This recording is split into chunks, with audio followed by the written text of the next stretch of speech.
欢迎第一组的宝宝伙伴们，大家好啊！欢迎大家再次的光临啦。今天的主题是关于你现在卡住的事要如何突破。这可以任何的事件、任何的问题、任何的障碍，就是你现在遇到的某些卡卡的事，关系也可以，工作上的事情、人事也可以哦。我们来看看这样子的一个讯息，宇宙有没有什么样的提示给你们？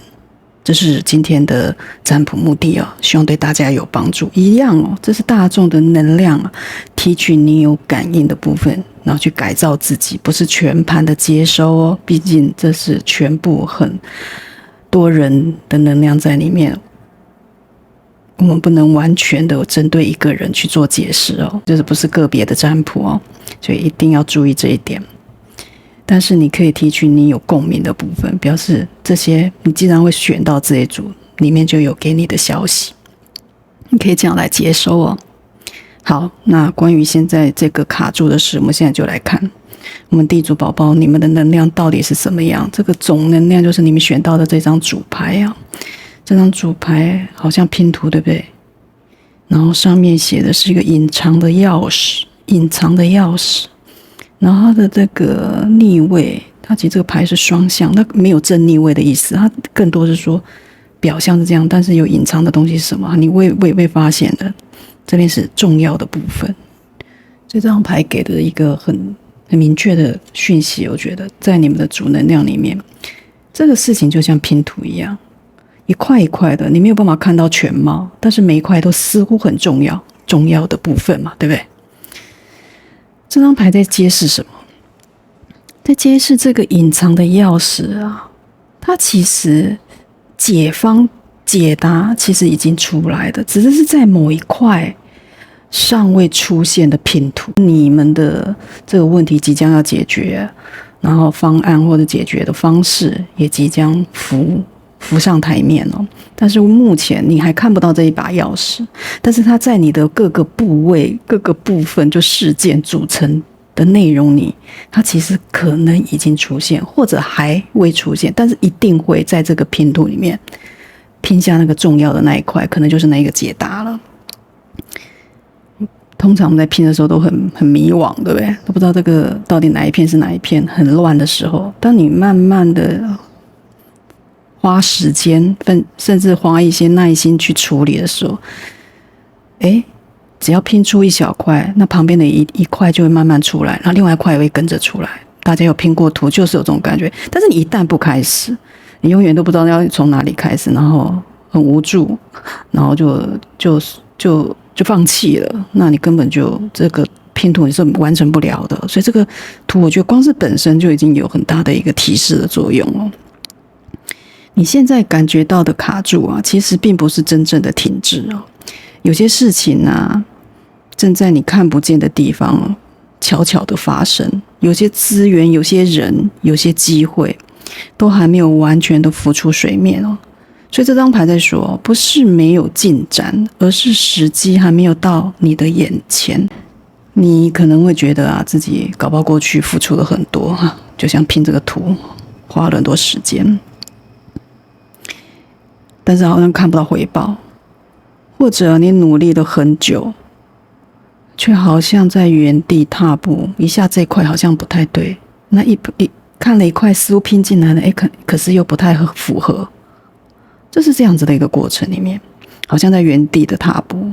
但宇宙就在说，这个阶段呢，很多的隐藏运作，而且啊，它是正在进行中。也许啊，背后有人帮你，也许是某个计划正在成熟，也许是你自己的内心正在慢慢的整合，这都是需要时间的。所以这张牌哦，主牌就是你们主能量，而主能量下面的这张塔罗是细部的解释这一张神谕卡，它在说什么？这是金币的6号牌，金币6来了。把这个讯息讲得更加的清楚。现在的你啊，处于一个资源流动的关键点。金币六代表的是给予啊与接收的平衡。看这个图，是不是有人在给，有人在受人家的帮助，对不对？可能是义工啊，在打菜给流浪汉啊，或者是说比较贫困的人。旁边有个天平。既然这个东西要产生平衡，这里也要问你一个问题哦：你现在是一个给出去的状态呢？不断的付出，不断的尝试，不断的消耗自己，还是其实你也允许自己接收？这个其实是两方面，这个东西有没有达到平衡？宇宙在说啊，你卡住的其中一个原因，可能是你还没有学会接受帮助。接受丰盛，甚至接受别人的支持，或者反过来，你一直在等待别人给你答案，却忘了自己手中其实已经拥有资源了。有没有隐藏的钥匙？这边说了，很多人在做一件事情的时候，会觉得自己我还没有达到那个程度，达到那个阶段。这不管是关系，还是事情的处理，还是工作上的问题，都会觉得我好像还没准备好，我期待别人给我答案，给我帮助，给我救赎。但是很多时候，往往你自己有很多的一个内容跟资源，你没有把它发挥出来，发挥最大。就像我刚才说这个做义工好了，有时候在街头看到这种给予帮助的人，那些义工他本身不一定是有钱人，或者是说很丰富的人，但他愿意先给出去，会帮助别人。从这样子的互动里面得到了一种我支持了别人，但某个方面我也得到了某一种支持的一种力量的轮转，这就是所谓的天平。那你愿不愿意在你自己也是在很好的时候给别人，或在你不好的时候你也可以接受别人的帮助？这个情绪你需要做一个平衡点。所以这给第一组宝宝你们的话，这个主能量这边说啊，你可能以为什么都没有发生，但其实幕后啊一直有人在为你铺路哦。你现在要做的是让自己保持开放，既能给出去，也能接得住。这有点需要一些感受，生活上的感受，你就可以慢慢体会这个意思。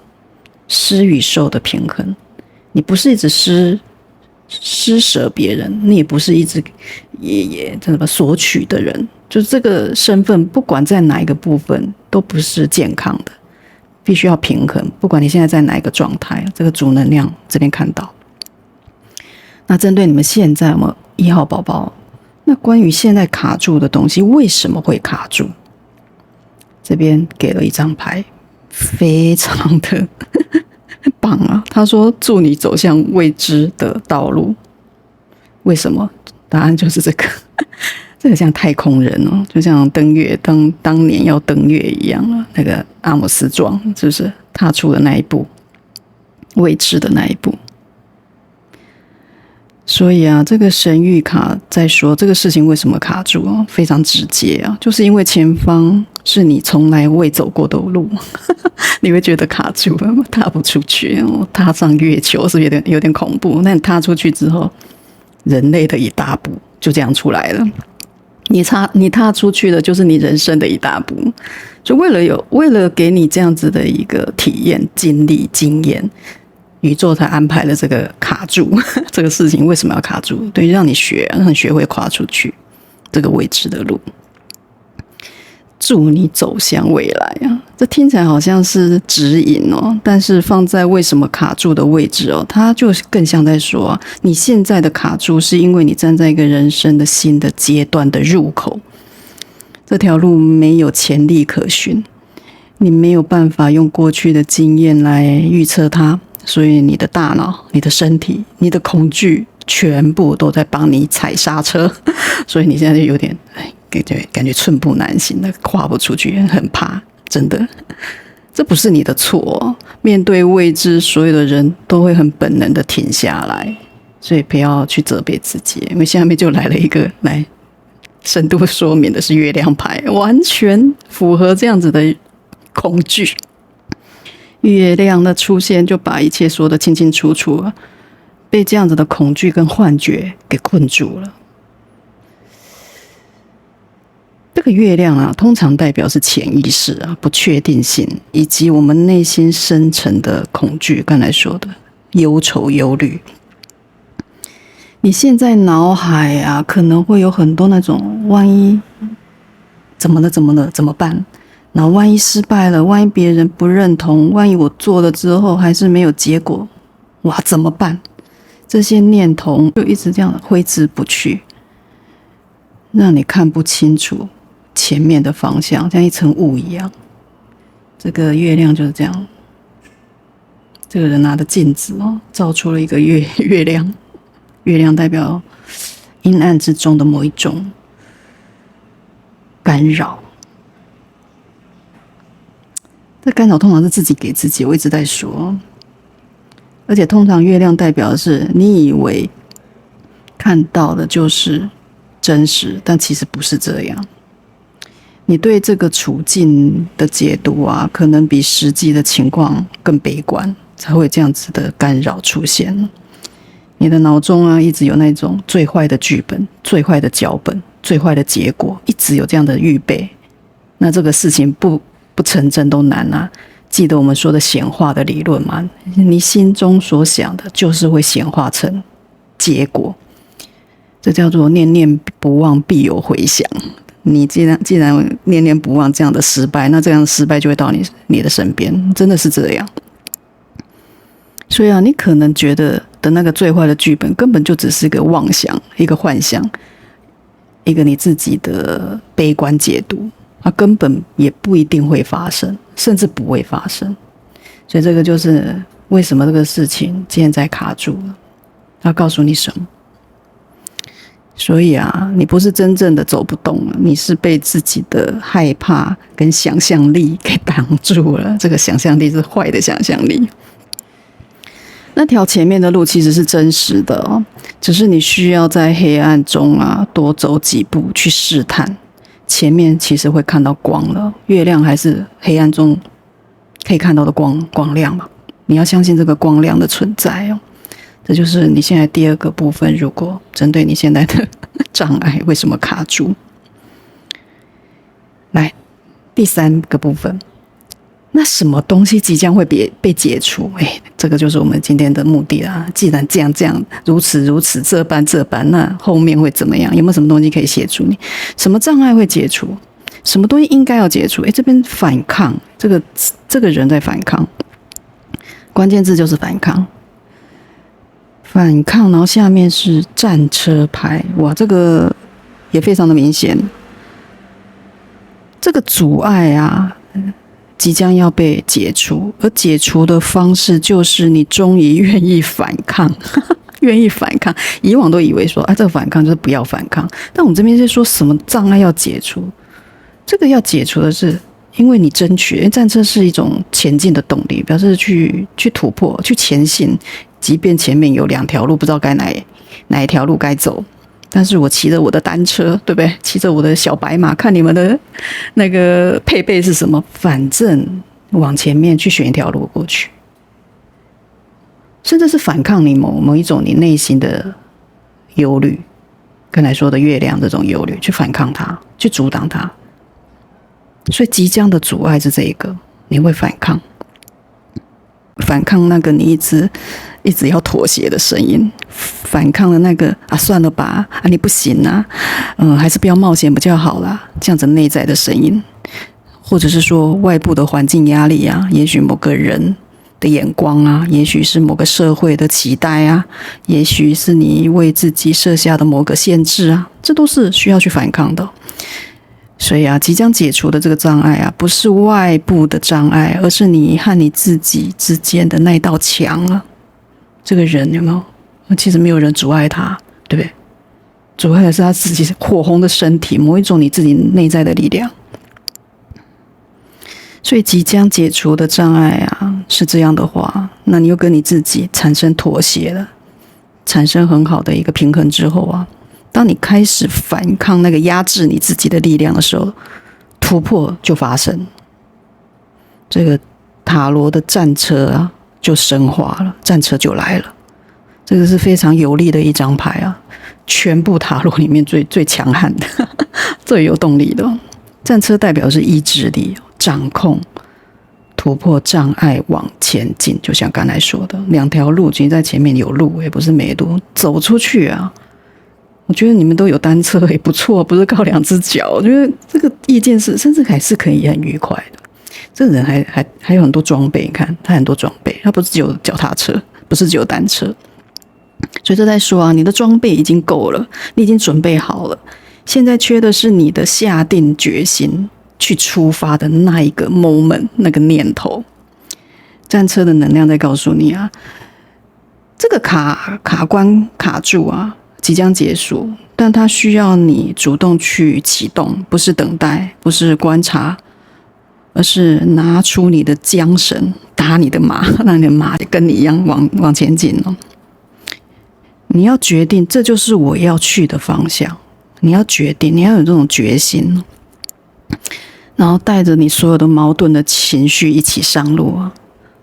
来不及丢开，或者还没有丢开，没关系，那就跟你一起上路嘛，先走再说。即便你身上有一些不解，因为这个所谓的拼图在这边，一定有不解，一定有矛盾，一定有不安，但是这个不安不应该影响你哦，那就跟着我一起走吧。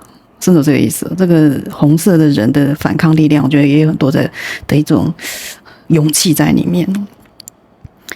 而且原始的塔罗里面有2匹马，它其实不同方向的马跟这个2条路是一样的，象征的就是你内心的冲突，想前进又害怕受伤，想改变又舍不得放手。但战车的精神啊，它更多的是说，你不需要解决所有的矛盾跟问题，你只需要决定方向，然后出发。所以啊，阻碍你的那一道墙啊，已经快要倒了。这边既然说要被解决的事，这个阻碍是什么？就是这个你去抵抗了，但它不会自己倒啊，是你鼓起勇气去反抗的那一刻啊，它就崩溃了。而且你会比你自己想的更有力量。这个男人这个形象不一定是男人，这个人的形象是很有力量的。我觉得红的身体燃烧着他去前进，很棒啊！我觉得。再来，我们看你需要放手什么？那今天问题非常的细节哦。既然这样也一样啊。后面那需要什么东西你不该坚持？有东西来了之后，你要怎么解决？很多时候就是很多东西你不知道该放手，就是不知道去断舍离啊。你该放手的是出来的这个麻木这张牌，这个像一个医生在诊断。这病人在旁边听医生说话，好像也很无助、很无奈，好像这个病灶已经很久了啊，也不知道该怎么做，麻木，听着医生的说话，好像没什么感觉。麻木的也可能是这个医生，你看这医生也每天看病，替病人解决问题，但是他可能也是日复一日的，在他自己的工作流程之中。所以这边看到的这种麻木，是你要放手的事情的时候，我觉得。这个词啊，可能会让你心头啊觉得有一点冲击哦。你要放手的是那一种用麻木来保护自己的状态，就是刚才说的，我迁就，我忽视，我不在乎，类似这样，那是没有上心的意思哦。也许你已经受伤太多了，或者是已经受伤太久了。所以你选择不再去感受，也许你是失望太多次了，所以你把自己的期待全部都压下去，或者是说你某个关系、某个事情里面，你已经习惯了，反正这样就好了，也只能这样子的心态。所以你要放手的是这种麻木，你要放水流是这种情绪。麻木是一种自我的保护哦，但它同时也会让你无法感受到真正的喜悦，真正的连结，真正的热情。而下面来了一个圣杯的骑士，哇，这很有爱啊！那兽医嘛，来替狗狗看病，很有爱啊。这很深化，很深化这个神谕卡。圣杯骑士在这里啊，形成一个很强烈的对比跟麻木哦。骑士代表的是感情、直觉、浪漫，追求内心所爱的象征，就是圣杯情绪在这里所产生的能量。他手持的圣杯啊，缓缓的前进，就像这个兽医拿着听诊器在为狗狗看诊一样。这代表的是带着感受去感受事物的，而不是逃离感受的。它是用心的，所以我才说这个是情绪的使者的骑士哦。宇宙说你需要放手的是那个假装不在乎的自己，其实你很在乎。也在乎那段关系，在乎那个梦想，在乎别人对你的看法，或者是在乎自己有没有活得有意义。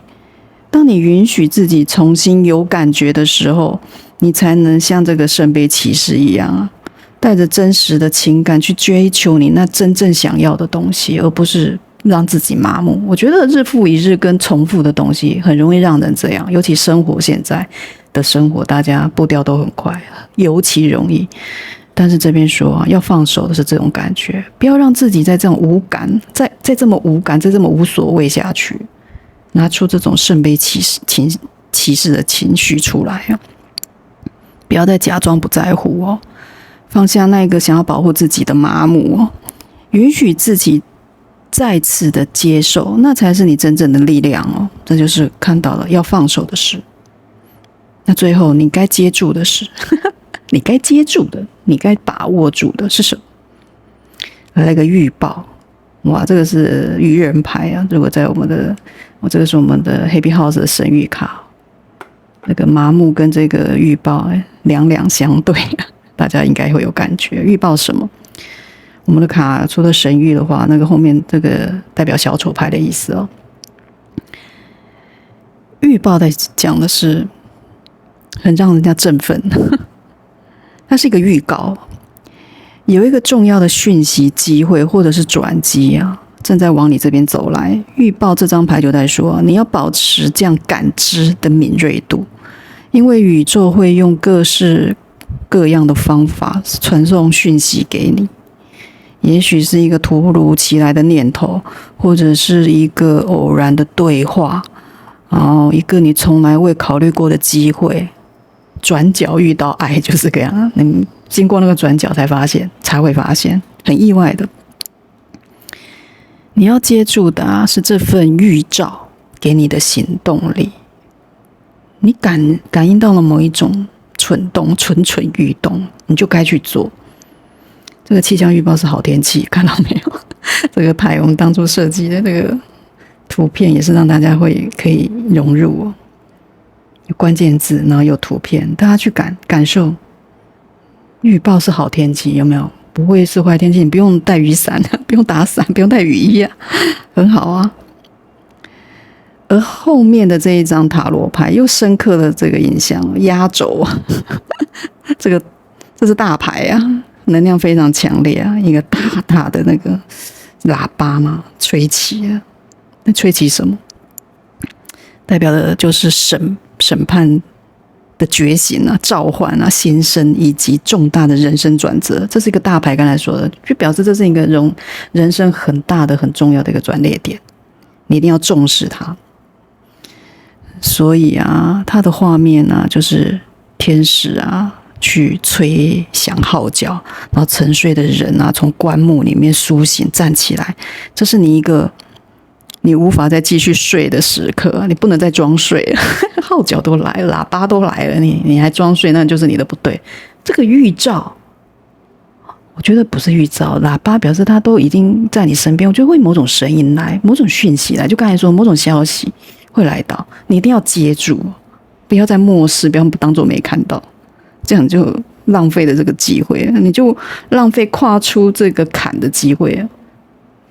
你这个停滞这个卡顿呢就没有办法突破，不能再继续装睡。宇宙说你即将接触的是一个很深刻的觉醒跟蜕变，这个突破不是外在的改变，而是你对你自己、对生命、对这段卡住的关卡真正的意义的全新的解释。你对这个关卡有重新的体悟跟领悟，理解吗？所以审判代表你过去所有的努力、所有的痛苦、所有等待都不是白费的，他们都是这次蜕变的养分。当你的号角响起的时候，你就会清楚知道你该起身了哦，有没有动力了？战车牌就在隔壁，所以3号宝宝，号角已经在你耳边响起了，你一定要突破它。而且这次的突破不只是解决一个问题，而是你整个人生的觉醒哦，准备好去接住这个全新的自己，全新版本的你。整体来说，宇宙给你的讯息就是你卡住是因为你站在一个全新的起点上，而你的恐惧让你停在原地，但幕后其实一直有力量在支持着你，阻碍即将解除，去放下那一层麻木的保护膜啊，重新让自己去感受、去在乎，然后带着全新的自己哦，去接住宇宙给你准备好的那个觉醒，你这个卡关就一定会突破。这就是我们地主宝宝的能量，希望对大家有帮助。一样提取你有感应、有收获的，改造更好的自己。留言哦，留言是让你想显化的东西赶快来到你身边，有形就有灵，你写下了，就是宇宙看到你的期望了。好，再次谢谢大家的收听与收看，那我们就下次见喽，拜拜。Hello， 欢迎第二组的伙伴们、宝宝们，大家好啊！欢迎大家再次的光临哦。今天呢，我们来看看什么主题呢？今天的主题是现在卡住的事啊，要如何突破？这可以任何卡住的工作、关系，还是什么事件，就在你现在遇到的某种停滞，那想要知道为什么？然后看看要怎么样的方法可以解决，或者是促进它。今天就是占卜的目的就是这样，来帮助大家，让宇宙的能量能够帮助你去突破。首先呢，我们来看看我们2号宝宝你们选到的主牌，就是你的主能量。关于这样子的卡顿是关于什么？这是一个结晶的，像这个冰霜，对，冰花。对不对？这个代表的关键字是极尽的霜冻，冻结了。宇宙给我们第二组宝宝的这个讯息非常特别哦。为什么这么说？虽然冰冻了，极尽的冰冻了，但是背后这个它没有反义，这个卡更多的是2个意思在里面。因为冰冻住了，所以他说，所以你应该停下来反思，停下并反思。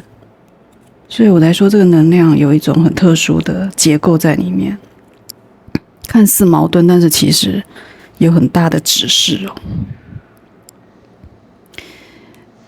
这个牌描述的是冬天最深处的那种寂静哦，不是死寂哦，而是一种能量的积蓄、积累的沉默，就像冬天的树木啊，表面上什么都没有发生，但它的根啊正在往地底下深深的扎根进去。那所有的叶子啊，好像都被冰覆盖住了，了无生气。但是他们死了吗？没有。他们在等待新的一个复苏哦，等待春天的来临。但是我要先熬过这一个冬天。所以很多时候，我觉得这个是一种宇宙认为啊，现在的卡住啊，有一部分其实是宇宙刻意要让你停下来的，因为啊，你需要在这个时间去反思你真正想要的东西是什么，你走的这条路真的是你心里的那条路吗？所以啊，这种霜冻啊，看起来虽然很冷酷，但它的作用是在让土地休息嘛，让种子在冰封下等待春天来临了。你现在的停滞啊，也是一样嘛，是要让你在破冰之后走得更稳、更远。你看到风来了，窗外有风很少我在录制的时候有那么大的风。你看我的摆设都在动了，这是一种缓慢的舒服的感觉哦，不是让你吹得很不舒服，所以有东西在流动了，但是是慢的。风你看得到风经过你吗？一般人看不到，对不对？但是它已经经过了，你已经感受到了。这就是我觉得现在的力量。我会把周遭的那种声音啊、感觉啊，都加注在我们的占卜里面。既然你们出现这个，我觉得意义就在这里。所以它是为了让你破冰之后走得更远，而这样子的一种像风一样的一种过程啊，你在经历的时候，你根本不会经历，而且当你经历过之后，你才发现原来它已经经过了。所以我甚至看到你们现在的挑战、现在的停滞、现在的卡顿，其实我觉得不是很大的问题哦，它会在默默中、无形之中突然的消散，就像冰退了之后，那个水成为水，水就干枯了，你甚至看不到东西流下来。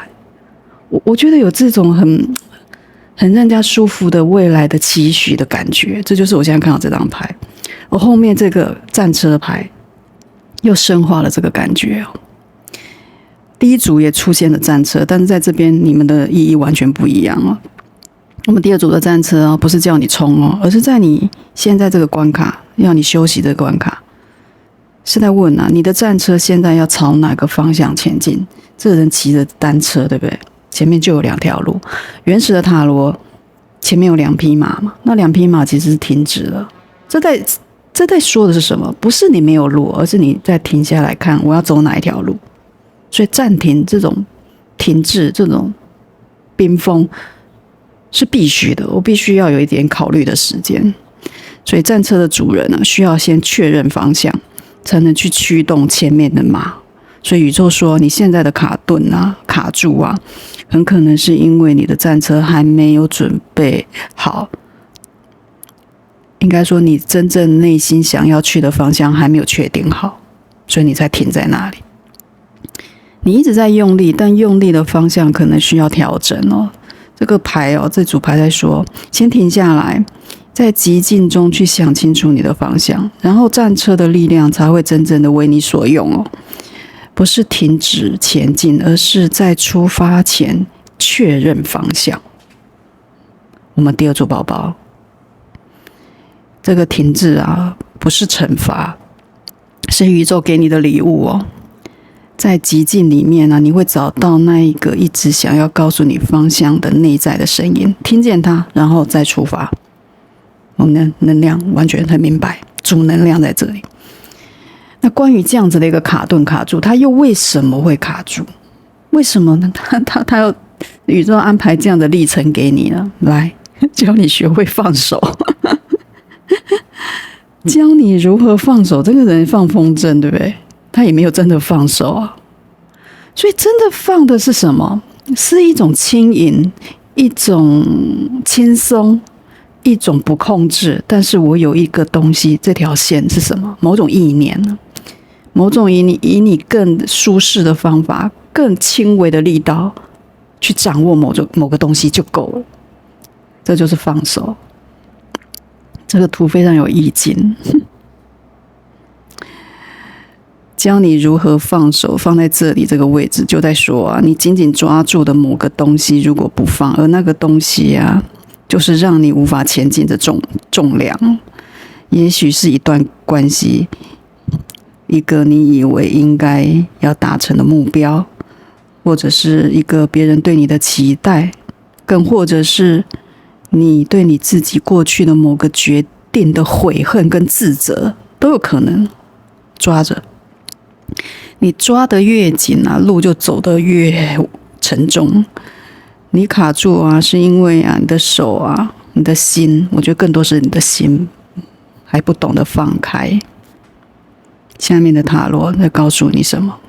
西部的解释的这张牌哦，教皇牌出现了。这把这个卡点说得更具体哦。你被某个应该或者是说必须这2个字给困住，应该怎么样，应该怎么样，必须怎么样，就这样，你被制约了。这可以，因为教皇就代表传统、规则、体制，以及外部的某一种道德的框架。教皇坐在那里啊，告诉你什么是对的，什么是错的，什么是被允许的。那宇宙问你啊，你现在抓的不放的那个东西，真的是你自己想要的吗？还是那个教皇告诉你的？还是某个人教育给你的？真的是你要的吗？那是别人告诉你的剧本，不是你自己要的。我觉得更多看到是这样。或许也是你父母的期待、社会的眼光，或者是某一种你从小被灌输的观念跟信念，让你觉得啊，不能放手，不能改变。但是啊，其实你应该走一条不一样的路。这边我觉得这边也看到了学习。教皇当然不要讲那么负面，除了一种教条、一种规范、一种传统框架在里面的话，它也代表了学习哦，更高度的学习跟教育。我觉得你应该要去选择什么东西是真正在教育你的，或什么东西、什么知识、什么内容是对你真的有帮助的，或者什么关系。就像这个人很认真的去做分析、做研究，对不对？教皇有这样子的学习的能量在里面，去划分，这跟放手有点像，不是概括承受，不是大家给你什么，通通就塞到脑子里，就通通都接收。不是，我觉得教皇更多是以更聪明的方法去整理哦，不是大家给你什么就是接受什么。所以啊，它代表的是一个真实存在的一个权威的东西或人事哦，或者是说一个让你必须要遵守的某些关系条件哦。然后你卡住哦，可能就是在等待某一种这个人或者这个东西的允许。它是一个地位的人，或者是一个有权力的东西在框制你，有可能是这样。你必须要等他认可，等他要许可，你才可以度过，你才可以通过。你似乎有这样的障碍，所以这边在说这个东西为什么会卡住，更多是这样子的感觉。你看看你现在能量是怎么样，但你可以去整理，你可以去发挥你这种教皇，不是被框架住，而是去整合的，去重新整理你自己适用的方式，而不是概括承受。而且你也不需要去等待任何人点头，你才可以放手去做。如果有个人啊，或有个事，有个状态一直在告诉你你应该怎么样，应该怎么样的话，那不一定是真理哦。你有权利去选择放下，然后去整理，去梳理一条属于你自己的路。再来，什么阻碍会即将被解除？这个来点好的。我们问的问题，我觉得我蛮细部的哦，是要希望用这样比较细部的能量去帮大家解决问题。所以问了什么东西该被解除，什么阻碍会破除了。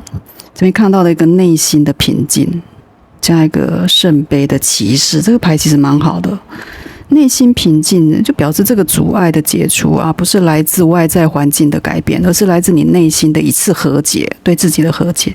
这个人敞开的心胸，然后心头心里是个小宇宙，有没有？他的眼睛就在他心口上，心眼啊，不是你眼睛看到的哦，是你心感受到的哦，跟刚才说的这个你要去怎么放手，学会放手是很像的，跟内心和解，跟你自己达成和解哦。你现在可能有很多的噪音在脑海里啊，这可能是过去的遗憾啊，或对未来的焦虑啊，然后对某个人的愤怒或某种委屈啊，那这些情绪的这种波动啊，这种漩涡啊，其实就是让你看不清楚那条路的原因哦，你的心没有办法清澈的原因哦，没有办法平静的原因。当你找到那个核心的问题，去找到内心的平静的时候，不是指说你不要你要变得不在乎，而是指说你在纷纷扰扰之中啊，找到一个稳定的中心点。从那一个地方，你才能够看清楚真正重要的东西，而这份平静就是你的突破口。而塔罗下面这一个塔罗的圣杯骑士哦，又再度的升华了这个感觉，很有趣。你们跟第一组一样出现，只是你们在不同的解释。你们如果有对第一组被吸引的话，可以去看看，或许也有你们的能量。所以这里啊，圣杯骑士代表的是你的情感啊，终于开始流动了。圣杯骑士啊，缓缓的骑马向前进啊，它不是冲动了，它是带着感受与爱去前进的。这代表的是一种情绪的疏通，那些啊你压抑的、你麻痹的、你不敢承认的感受啊，即将找到一个出口。这也是圣杯骑士，你看这个像是兽医嘛，在替狗狗看病一样，它不是无感的，它不是无所谓的，它不是随便，它是用心去感受的。所以这样子的心跟前面的心灵的平静，我觉得结合在一起，即将突破的，你即将的障碍，即将突破障碍就是这个，怎么去突破？用心感受啊，跟第一组的确有点像，他们有类似这样的情绪在里面。所以啊，阻碍你的啊，是你还没有让情绪去流动。当你的眼泪啊流了出来的时候，你终于就跟某个人说得出口了。不管你有什么委屈，有什么抱怨，有什么不舒适，这当然不止你一定会流眼泪，是指你的情绪懂得抒发了，那你想要说的东西就说得出来了。当你允许自己去感受那个你一直回避的感觉的时候，平静才会跟着到来，那个关卡就会松懈。这是现在看到的你即将突破的阻碍哦，你会让你的心更柔软。我这也不排除你们的关系人，如果你们有关系人、关系的对象，可以工作上的、情感上的，任何关系里面，如果有这样的人，他们也会这样试着去释放。你们如果有这样子的阻碍哦，马上不是阻碍了，这会被突破嘛。所以啊，让那些情绪去流动哦，不要去控制哦，跟放风筝很像，对不对？不要去解释，只是让它的去流动，去流动。你的平静啊，就会在那之后等着你，而你的突破也在那之后等着你，等着你们哦，甚至你们有关系人的话，再来看要放手的事，这很好笑。这边已经教你学会放手，旁边说要放手的事，那学会放手什么？如果你还不清晰，那直接再强调第二次，我觉得这有 double check 的感觉哦，能量哦，一直在某个内容里面重复，也表示它很重要。回归，这边回归加塔罗的圣杯王牌，哇，这个回归放在你要放手的位置，这是一个非常深刻的提醒哦。你要放手的是那一个一直想要回到过去的执念，也许你想回到某一段感情、某段关系，或某个时期，或某个你觉得那个时候比较好的状态，你一直在往以前看，所以你就走不动，你就不会往前看了。所以回归这张牌本意本来是好，但是它告诉你应该要放手的时候，这个回归就变得你要更健康去看待这个所谓的回归这件事情。而很有趣的是，我们这边是圣杯王牌，然后我们这边回归的那个，因为我们这个神谕卡是我们Happy House的神谕卡，有兴趣的我把那个连结放在我们的下面的说明栏哦。我们的Happy House神谕卡后面还可以解读花色，花色是一个宝剑王牌，都是王牌耶。这是一个初始很有爆发力，甚至很有潜力的事情，但是你应该要去突破它。所以啊，这张回归的牌在说啊，回归本身不是坏事，但是如果你回归的是逃避，那就需要放手了。真正的回归是，回归到你原本的本质，有没有本质？这种圣杯王牌的本质，你的核心，你最真实的样子，而不是啊，去回到你那个让你感觉安全，但其实已经该结束的地方或环境或人。大家理解吗？这个宝剑王牌在这边是更清楚、更清晰、更犀利的去看待这样的回归到底属于哪一种？你该回去吗？这个人该回来吗？对不对？是这个意思哦，要更理性一点，然后用你的心去感受这份理性，它家觉得这样好像很难，我要很理性又很感受，它是同步进行的，绝对的理性跟绝对的感性都不好，但两个王牌在这边就觉得你的初始都很好，但是你要去平衡它们，两个都应该存在，但是去找到真正对你有利的，我觉得才是很简单的方向。你不舒服就是不是友好的，不是友善，你觉得开心愉快的那就是对的，就这样子去判别，不用想得太复杂。而且这个王牌已经在这边又在深化解释了，所以啊，这个情感的能量啊是很纯粹的哦，在现在这样的一个能量里面，王牌代表的是一个开始爱的流动，以及内心的丰富跟丰沛哦。情绪之水是流动的，但这里的讯息啊，我觉得你杯子里面装的东西啊，必须要倒掉，你的新的东西才会进来。我有看到这样的感觉吗？这个人在倒水。圣杯本来是情绪是一直澎湃的，一直流，很丰富哦，一个杯子都装不住了。原来的王牌是这样的感受，但这个人比较像在倒水，倒掉之后，倒掉什么？倒掉这个回归，所以这个整理也很重要。你到底什么东西情绪太多了？你在期待某一个不该回来的东西，或期待某一个过去的时光、过去的时刻的话，要倒掉了。当你这一份情绪之水啊，全部清空之后，你才有办法去装新的东西。所以这边这个意义很重大。所以你需要放手的是那一段旧的记忆、旧的情感、旧的关系、旧的模式、旧的自我认同，甚至那个曾经的你啊，那个过去的故事啊，你都应该放掉，把你杯子里面的旧水给倒掉。圣杯王牌在说，你会有全新的，会有更纯净的感情注入你的生命，这就是你该放手的东西哦。这可能也在说一个具体的情感啊，也许你需要放手了，就是某个人啊，或者是某一段关系的期待，你也该放手。这边很深刻，也有讲到情感面的部分。这不是放弃哦，是你在为真正属于你的东西腾出空间哦。把那个旧杯子清空的之后，你的新的爱、新的开始、新的你啊，才会重新的注满，才有机会注满。这就是我现在看到的，你该放手的，学会放掉的东西。再来，你该接住什么？这个我们也说了，我们今天很深刻、很细节。放了什么要接什么，什么东西要给它接住。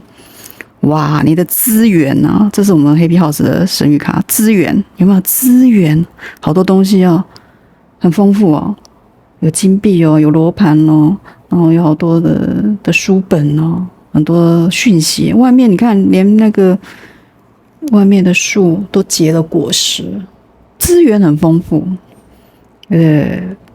花色是我们的权杖2号牌。要规划这个资源，还需要规划。这在说什么？这张牌出现最后的位置非常有力量哦。宇宙说，你即将接住的是你一直以为你自己没有，但是其实早就拥有的丰盛资源。不只是金钱哦，它可以是人脉啊、才能啊、时间、知识啊，就像这张丰富的牌的那个画面一样。这张牌在说啊，当你走过这段关卡。走过这个停顿的时候，你就会突然发现，原来你的手边的东西啊，已经足够让你走下一步了，完全够。也有可能啊，你即将会接住一个外部的资源的到来，一个机会、一笔资金，或者一个伸出援手的人。宇宙说，反正他就在路上了。这个资源绝对是这个意思。权杖2已经有这种规划，已经有目标的意思，表示正在 on schedule， 绝对。就算宇宙这个能量还没进来，你也迟早会看到丰富的。一定要带着这样的期许。后面有一个宝剑的女王去深刻去解释这个资源的时候，我又看到了宝剑女王代表的是清晰的思维、独立的判断力，以及用智慧啊去那种抽丝剥茧的能力哦，很厉害，很厉害的角色。她坐在一个高位上啊，手持的宝剑，原来的塔罗牌哦。他的眼神呢非常锐利，但是也平静，因为他看得清楚一切哦，他知道什么是真的，所以他不会被情绪所迷惑。他的决定都会非常果断而且精准，就像这个女王一样。你看，他做了好多笔记本，有笔记，然后还有一个电脑，还有书，然后外面他在干嘛？他在做一个测量，这是一个理性的，是有标准的，不是光是情绪上的。所以这个资源你要接住的，就是这样的东西。非常精准的判断之后，得到了某一种丰盛。所以这个关卡之后，你会变得更加的清醒，更加的有智慧，更懂得如何去运用你的资源。你不再会被恐惧或是别人的声音去左右。你会知道什么是自己要的，然后再用最有效的方法去拿到它。你要接收到的就是这个，你也会这样子做。宝剑女王就是这样理性的存在，判断力非常的明确，非常的精准，说一不二，甚至非常的清晰啊！这在沟通交流上也有这样的那个能量产生，也代表你会得到这样子的能量的传递。不管你跟谁或谁的能量在跟你们之间的交流，是以一种丰富性去当基础的，所以这是一个很棒的一个你需要去接受的东西，你一定接得到。而且宝剑女王也可能代表你生命中的一个重要的女性的角色，或者是说你内心的那个理性、独立、清醒的那个部分即将被唤醒了，所以这可能是你或你的关系人旁边周围的人有可能阴性能量去注意到这样子的资源的来到。所以啊，你比你认为的更有能力哦，甚至更有实力哦，甚至也更有智慧。你真的不要小看你自己。我们第二组的宝宝走过这段卡顿之后啊，你会走在高处，你会清清楚楚的看见你的人生，然后带着那一把宝剑啊，那个女王的宝剑啊，精准的去劈开所有迷雾哦，这不是很棒吗？所以我们第二组宝宝啊，宇宙给你们的总体能量啊，就是你卡住是因为你被应该这个框架和过去的执念同时困住了。这个时候的极尽啊，不是徒劳的等待，而是让你想清楚方向的一个时间。你需要放下的那个旧杯子里面的旧故事、旧的能量，让情绪流动，找到内心的平衡之后，当你真正的放手，你会发现自己比想象中的更加的丰盛哦。而且你会变成那个充满了理性、充满了理智、充满了清晰头脑的女王，独立，知道自己该做什么。你的突破啊，就在你放手的那一刻就发挥作用。这就是我们第二组宝宝的能量，希望对大家有帮助。一样期许你有感应、有收获的改造更好的自己，留言哦，让显化的东西赶快来到你身边，绝对有效有用的。好，那就再次谢谢大家的收听与收看，我们下次见喽，拜拜。Hello， 欢迎第三组的宝宝伙伴们，大家好啊！欢迎大家再次的光临啊！今天的主题呢，我们来选一个比较有用的，很有用，就是你现在卡住的事啊，要如何突破，会如何突破？这可以任何的事情哦，关系人都可以哦。主要就是停滞，然后不知道后续会怎么样。那这样能量到底隐藏了什么东西我们不知道，我们该如何去改善它，就是今天占卜的目的哦。一样哦，这是大众的能量哦，去提取哦你有感应的部分，而不是全盘的概括承受哦。这个毕竟有很多人的能量在这里，不可以全部的当做自己的能量，这不是个别的占卜哦，一定要记住这一点。好，首先我们第一组的宝宝，你们选到的，既然你们选到了这张主牌，你们一定有这样的能量在里面。这个叫做什么？看到好像以为是什么暧昧感情关系，两个人抱在一起，而且还蛮浪漫的，对不对？但其实他的这张牌的关键字是指改革的浪潮。哇哦，改革的浪潮，这感觉有人跟你一起耶，不会是你一个人。这个牌很特别，是它通常是两个。你因为做的这个，那后续会怎么样？或者说你还没有做的，提醒你应该做的，这个牌有这样的双重的解释。这个改革的浪潮的另外一边是顺势而为哦，顺势而为。看谁在你旁边就抱住他，不要抛开，不要推开他，我甚至有这种感觉。我看到有感情面在里面，不一定是感情哦，可以是你的工作伙伴或比较亲密的人，有可能是这样。这在说啊，一股浪潮正在来到，而你的任务不是对抗，是跳上去还抱住他。我看到的你不会是一个人哦，我们很多3号宝宝的能量在这里，一起啊，你们一起去冲破那个浪潮。这个改革的浪潮说的是啊，你现在的卡住不是因为你做错了什么，而是因为外在的环境。你的人生甚至整个宇宙在运行，经历的一个大的转变，正在经历。而这样的一个变化，比你个人的意志更强大。它就像海浪啊，你没有办法去挡住它，但是你可以选择顺着它的力量去走。要站在风口在哪边，对不对？我们可以顺着风口，你也可以飞起来。所以那个风口就不是一个阻力了。大家理解这样子想要说的吗？跳上去，然后跳的时候坐上去之后还要顺着这种波动，不要去硬对抗，去软着陆，这就是现在看到的变革哦。顺着它的力量走，顺势而为，这也是一个核心的一个精神哦。不需要去硬撑，不需要去对抗，不需要去死守，对，放开对他应该是这个样子的执着，对不对？你理解吗？不要说应该要怎么样，他应该要怎么样，我要去改变他，我要去对抗他，就像海浪一样，你改变不了，他打上来的模式、样式、形貌，时时刻刻在转变，你抓不住的。但是你可以顺应它，这是这边说的，不用硬撑。你要让你自己随着这个浪去移动，随波逐流，这不是不好的哦。这叫做聪明人的行为。所以你现在会卡住啊，很可能是因为你现在去用力对抗这个改变啊，而不是跟着它走。宇宙说你只要跟着它，然后你顺势而为哦。其实这个关卡、这个挑战是没有这么难突破的哦。下面的塔罗牌也支撑这样的说法，因为权杖的侍从出现了，这个讯息又多了一个年轻、热情跟跃跃欲试的能量。这个溜冰鞋穿好，准备要滑出去，装备穿戴整齐的，我就来对抗这样子的洪流。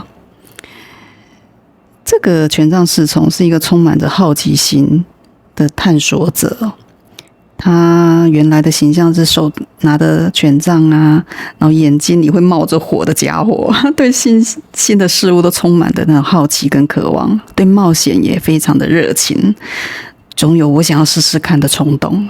所以这代表的是一个新的计划，一个新的想法或者新的方向萌芽，也是一个新的技能去展现出去。不用害怕，虽然这个大浪潮你看不清楚到底波浪是怎么样的前进，怎样的前进后退，你都搞不清楚，没关系啊。他说，宇宙说你可以去试哦，你不会被这个浪给淹没的。你只要拿到技巧，你很快就可以在上面冲浪了。我就看到这个牌就是主能量，就是这样，这是你们的主能量。所以综合的就说啊，这个改革的浪潮来了。然后你内心啊，其实也有一个新的火花在等待被点燃。也许啊，是一个你一直想要尝试但没有行动的事，或者是一个新的领域啊，甚至一个新的环境啊、新的关系都有可能。这个浪潮啊，不是把你淹没的，刚才一直在讲，它不会淹没你哦，它是把你送到一个你从来没去过的地方。那个波浪总有一点情感的暧昧成分在里面。为什么这两个人抱得这么的浪漫，一点都不觉得这波浪有怎么样的恐怖，对不对？情绪，我觉得某些人在这个时候的情绪也会给予你们哦。你要相信那个人会跟你一起乘风破浪，这不管是你的关系人，还是什么工作伙伴，还是情感对象，我觉得都适用哦。就像这个溜冰的人一样哦，你的装备其实都有了，可能不太熟练，跟你的脚走在陆地上的感觉不一样，但是它多了某种速度感跟冒险感，大家理解吗？可能有一点点会受伤，但是那个受伤啊，绝对不会掩盖掉那份后面带来的那种充满热情喜悦的感觉。这就是我现在看到的关于这个关卡，你卡住了没关系，一旦突破了，你其实会得到很多。你现在可能就在浪里面被海水冲刷，有点不舒服，但是我不知道，我觉得有一种很高的情绪反而也在里面，波浪的情绪，这种波动也是一种兴奋的感觉，所以不要去害怕的话，我觉得其实是容易的去度过，而且最后还拿到了某一种很愉快、很舒适的感觉。这种舒适就是一种情绪的饱满，因为权杖在这里。所以啊，不要去抵抗那个改变了。那个浪潮啊，也不是为了冲着你而来的，应该可能冲着很多人来的。然后你内心那个想要出发的那个小火苗啊，去把它点燃。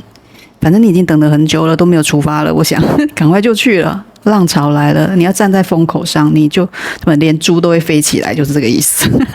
让它带你走吧，去吧，去冲浪。这是我们第3组的主能量，其实看起来还蛮不错的。这个卡住，我觉得不是什么大问题哦。但是你为什么会卡住？我们还是要来问一下，有没有直接来了破题？这是为了让你走出舒适圈。哇，这张完全破题，而且塔罗牌解释还来了一个金币7，这在说什么？为什么会卡住？这边说的非常的明白了。就是因为你还待在舒适区里面，还不想离开，就像这个人站在那个悬崖边，他其实已经离开舒适区，已经在边缘了。我觉得也象征你们哦，你要不要跳下去？有点恐怖，对不对？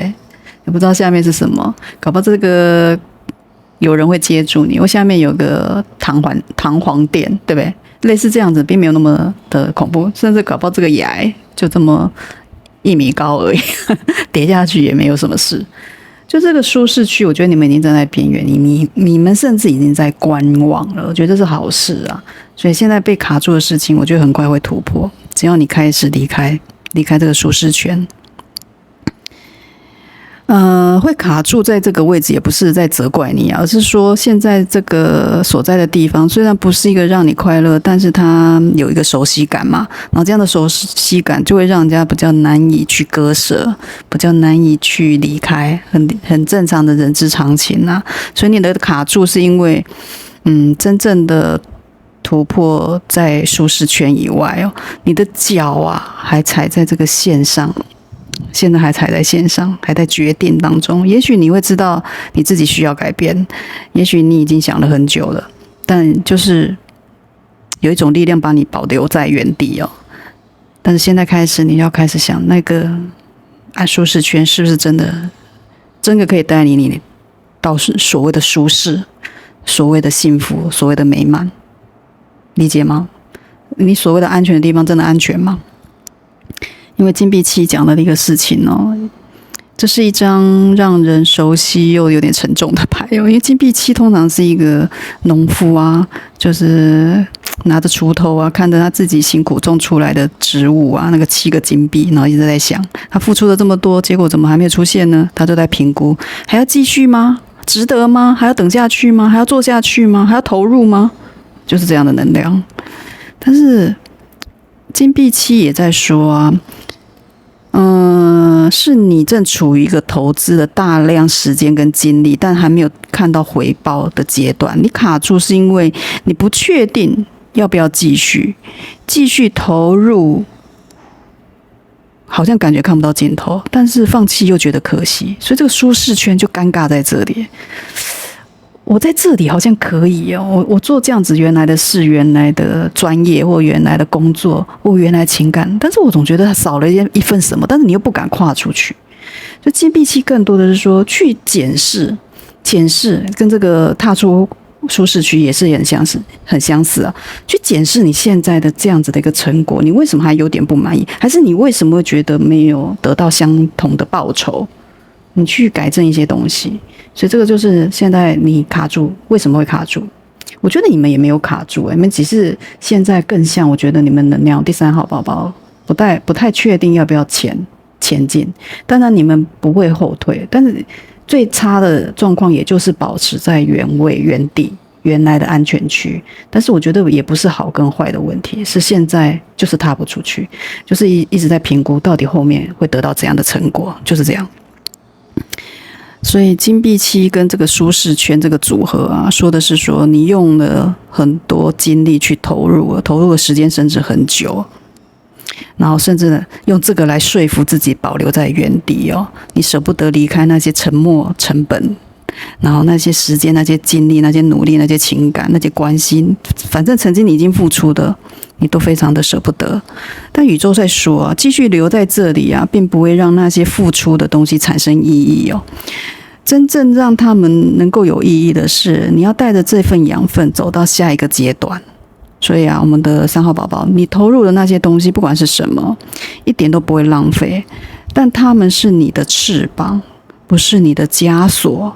带着这些经验啊，跨出那条线，外面的世界就在等着你哦。你是有翅膀的，你可以飞得起来，不用怕。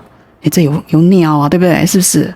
那这个人在做这个饼干，会有成果出来的。慢慢理解你做这个事情，做这个工作，本来就是要有一些东西的投入，而且那个投入的同时啊，其实你已经学到很多东西，没有像你说的那么一无所有。所以这就是现在卡顿的东西，看看是不是这样子可以去突破。那既然有卡顿了，这个所谓的停滞的东西，那就我们来看看有什么阻碍即将被消除。这个很兴奋的问题哦，因为我想给大家问仔细一点，大家才更能够去理解怎么样去改变自己哦。这边出现了你们的牌是排毒，这排毒很有趣，这后面怎么像彩虹，对不对？还有瀑布，还蛮像仙境的感觉，排完毒就会变这个。那本来乌烟瘴气的就变仙境了，很棒啊！下面还有一个圣杯六，这在说什么？排毒的这个神谕，如果出现这里哦，是在说一个深层次的清理哦，正在发生当中哦。不只是身体上的排毒，更是能量上、情感上、关系上的清理哦。那些消耗你的人啊，那些让你感觉沉重的环境啊，那些你说了之后后悔的话啊，那些你反复想的伤痛啊，这些毒素哦，正在被你的系统慢慢代谢掉。什么系统？突破的系统。你想要突破的系统，它就会把这些毒排掉。排毒的过程哦，一定不舒服哦。你可能会有一段时间感觉到很疲惫，甚至很情绪化。更或者是很混乱，但那是清醒的过程，必经的过程，不是恶化的一个讯号哦。因为阻碍你的是这些累积的能量，这些垃圾的能量，你要把它们排出去，你才会真正得到平静，得到这个仙境。所以排毒，排什么毒？这边有一个圣杯六，我觉得有一些人，我觉得要给你一些温柔的提醒哦。圣杯六代表是童年的记忆啊，旧时光的温暖，或过去的情感啊，曾经的付出的过程，跟刚才付出是有点像，是一种情感的流动，而且是有历史、有记忆的。而这样子的一个东西是纯粹是美好的。是没有算计的，然后再配合排毒的话，我觉得圣杯六说的是说，你要排出的是某一种来自于过去情感的毒素，甚至某种过去的恋情、恋人，或者是说你一直念念不忘的东西，这可能会变成毒素。原来它本来是好的一张牌，但是跟毒素排在一起的时候，我觉得就有一点提示的作用了。也许是一个你过去的童年的伤痛啊，或者是说让你反复受伤的关系啊，反复我认为还有点这种模式，或者是说某一种灌输你很久的观念，也有可能，或者是自己不好的信念，反正这样子的东西哦，就是在你的现在的一个能量里面。圣杯六也在说啊。在这个排毒的过程里面，你可能会重新连接到那个最纯粹的自己，那个还没有被伤害，还没有被责任给那个规则给框住，那个非常原始的你的根源，你有机会重新联系到这样的自己，然后这样子你的仙境啊，内心的仙境被你重新梳理之后，就会重新恢复。这就是现在看到的即将会改变的东西哦。所以3号宝宝，那些旧有的伤啊，正在离开你的身体，旧的关系也让它走，不要去拦着，不要去想要挽回哦。清理之后啊，你会重新看见那个最纯粹的东西，而那个就是你最需要保护的。大家理解吗？你可以看，我觉得彩虹啊，就是雨后才会有彩虹。下过雨很讨厌，对不对？下雨感觉湿湿的，感觉忧郁的、阴暗的，但是很快的雨过天晴，彩虹就出来了。这个排毒就是这样类似的过程，排出你不好的过去的情感的联系也很重要。这个圣杯6一直在提醒。再来看你要放手的事情，这边也问了，要放手什么？来了一个期望啊，这个我们的 Happy House 的神谕卡。这个我们已经发售了，相关的讯息我放在我们的说明栏。那我们的 Happy House 的神谕卡直接让大家知道，这个宇宙能量的关键字就是现在你需要放手的是期望，很特别哦。期望是不是应该要保持的吗？为什么要去放手？而下面有个女祭司，我们第3号宝宝啊，最需要停下来去细细感受的一张牌，我觉得就是这一个。你要放手的是那些对别人、对结果、对自己的过高的期望。这样子解释，不是说不要去有愿望、有期望，不是你该有，但是过高或者是说不切实际的幻想就应该收拾掉。也许你对一个人的期待太深了，结果一次次的失望。也许是你给自己设了一个几乎不可能达到的一个标准啊，然后每次没达到的时候啊，就一直狠狠的责怪自己。然后也许是某个事情呢的走向很强烈的，你一定要希望它怎么样的那种执念哦，让你没有办法去接受现实的样子。所以这样子的期望就不是很健康，放在要放手的位置上的话。而期望的本身不是坏事啊，但紧紧抓着期望不放，会让你活在一个永远是现在不够好的世界里，你就一直不满足，也不会知足哦。所以这样的期望在这边，我觉得也是要提醒大家。而且我们的后面有一个花色是金币3，金币3是什么？共同的、大家的、实质上去投入的，对，所以不是缥缈，不是幻想，不是过度的。所以大家知道这样子的所谓的期待要有一种落实性，我觉得这就是宇宙在说你应该放手的，去更相信所谓的合作性去达成哦，也不要自己去以为自己冲锋陷阵，自己独当一面呢，而自己全部都揽着做就可以哦。我觉得甚至看到你可以试着不要去这样子过度的期待。然后下面有一个女祭司，我这边在说一个什么？女祭司是一个大牌哦，它出现也是一个分量很重的牌，表示在这个人生也是一个很重要的节点哦。它通常那个原始塔罗是它坐在2根柱子之间哦，然后看着卷轴，然后代表着深刻的智慧跟直觉，以及某个隐藏的真相，就像那个卷轴在他手里并没有完全的打开一样。他不说话，只是去了解，只是去感受。它的能量是比较内在的，是向内的，是神秘，是安静的。这在放在你要放手的是这个位置的时候，这个女祭司就在说，你要放手的是用期望来掌控一切的那个你啊，你期望的东西，你的那种执念，很高的执念，你需要放手。你希望透过设定期望，或者透过计划，或者是透过别人的结果的预测来让自己感觉到安全的话，这个女祭司是说，真正的智慧不是掌控，而是信任哦。女祭司也在问你啊，你的直觉啊，早就在告诉你答案了，是因为你太执着于期望中的那个结果，而忽略了它。当你放下了那一种执念的时候，那种期待，倾听你内在的这种女祭司的声音的时候，那里有一个你早就知道的真相在等着你。如果3号宝宝你现在在这个状态里面，你应该非常理解现在要放手的是什么东西。那种过高的期望或者是不切实际的期望，是不是掩盖了你某一种直觉了？相信你内在的直觉。你安静的时候，你充满的智慧的去翻开你的卷轴的时候，那个卷轴在女祭司的手上没有翻完。当你整个打开的时候，我觉得答案就在那里了。女祭司就有这样的能量，所以放下那个你以为应该要这样的版本或者剧本或者模式或者故事，不管那个故事线是怎样，不是如你期待的话，去放手。你的直觉啊，比你的期望更值得相信哦。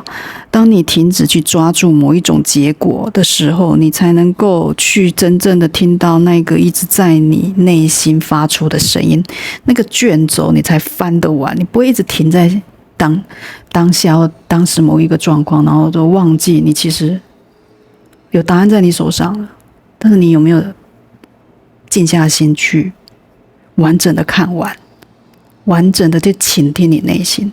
这就是我现在看到的放手比较深刻的能量在这边。再来最后你需要接住的，开心一点的，需要放手，那需要接住什么机会，有什么样的讯息你应该要知道的。这边公开很棒啊，我们的神谕卡就是要简单让大家清楚明白，所以神谕卡的字公开，大家很清楚，能量就是我要接住某一种公开的能量，非常的明白，台面上的，不会是隐蔽的，不会是模糊不清的，公开。而且下面有个宝剑7号牌啊，我们在讲什么？那当一个收尾非常特别。宇宙说你接住的是一个真相大白的时刻，公开真相大白的时刻，某一些隐藏在暗处的东西，理解吗？因为宝剑7有隐蔽的东西，或者是说未知，或者是隐藏、隐瞒的，可能是善意的欺骗，也不一定，或者是说就是某个未知的东西，你还不知道，所以这个还没有被明朗化的东西，即将摊在阳光下。它也许是一个秘密啊，一个人啊，或者是别人的一直没有说清楚的事，一段关系里面啊没有诚实表达的部分啊，或者是说你一直对自己隐瞒的真相，你自己故意不看的真相，也代表这种宝剑7在里面。所以公开啊，它不一定会让人家舒服哦，但它是解放的开始啊。当那些藏在黑暗里的东西走到光明，或者是被摊在阳光下的时候啊，它就失去对你的控制力了，真的是这样。很多事真相大白的时候啊，哇，其实也没什么，甚至你根本没有你想象的难以接受那个答案呢，结果你就突破了某种关卡。所以啊，宝剑7这里啊，这是一张让人家看到会紧张的牌哦。但是在这个位置的话，它就说的是一个非常解放的过程哦。宝剑7的传统牌意就是策略啊、隐藏啊、悄悄的行动啊，甚至是欺骗。但放在你要接住的事的位置的时候，搭配这个公开的神谕卡，它就在表达你即将识破某一个局，然后或者是说你自己的某个不诚实会被你自己看见，或者是别人不诚实。所以这张牌是有2个层次哦。第一个层次是外部的，也许有人一直对你不够诚实，或者是对某个情况的真实面貌去隐藏。你接住的是这个情形，你即将会知道原来是这样，原来答案是这个，你会马上知道。虽然可能会有点不舒服，有点刺痛但是知道真相之后你才能够做出真正对自己最好的决定那第2个层次就是内部的，也许这个是你一直以来用某一种策略性的一种自欺欺人的这种手段来让自己好过，所以你需要借助的就是那个勇气，面对你自己一直不敢面对的事实或现实或真实的样貌，去用清醒代替逃避。这是现在看到这个公开，用清醒。宝剑7和公开放在一起，最终的讯息就是透明才是真正的力量总归一句话就是这样。当你不再需要隐瞒任何事情的时候，或者是别人也不需要再隐瞒你的时候，他也不会隐瞒了，到最后就会公开。然后这个事情就会被清清楚楚的交代，那你就可以知道答案。这就是现在看到的这个。所以有些事情呢，即将被摊在阳光下，而那个摊开的瞬间啊，就是你解开，你跳开，你不再停滞，不再被困住的时刻了。不要害怕那个真相的来到。如果你其实知道真相的话，尤其我觉得你没有可能知道。如果害怕的话，不要害怕，没有你想的这么恐怖，甚至。这就是我们现在看到的第三组宝宝，你们需要接住的东西。你们总体能量这边在说的很清楚的一个事情，你的卡住啊，是因为你泡的有原来的舒适圈，或是你不想要放弃那个沉默的成本哦，以及对结果的强烈期待而没有放手。然后接下来你的人生系统啊，会让你经历一次深层的排毒的清理哦，这些会来自过去的情感毒素哦。那些来自过去的情感毒素会慢慢的离开。当你放下那些执念跟期望的时候，学会倾听你的直觉，真相就会终于浮现。真相大白的那个时刻来临的时候，你就会发现你整个人都解脱了，你就不会再或者是说困住在这个的目前的状况里面了。这就是我们3号宝宝的能量解读，希望对大家有帮助。一样哦，提取你有感应有收获的，改造更好的自己，然后留言哦，让你想显化的东西赶快来到你身边。那就再次谢谢大家的收听与收看，我们下次见喽，拜拜。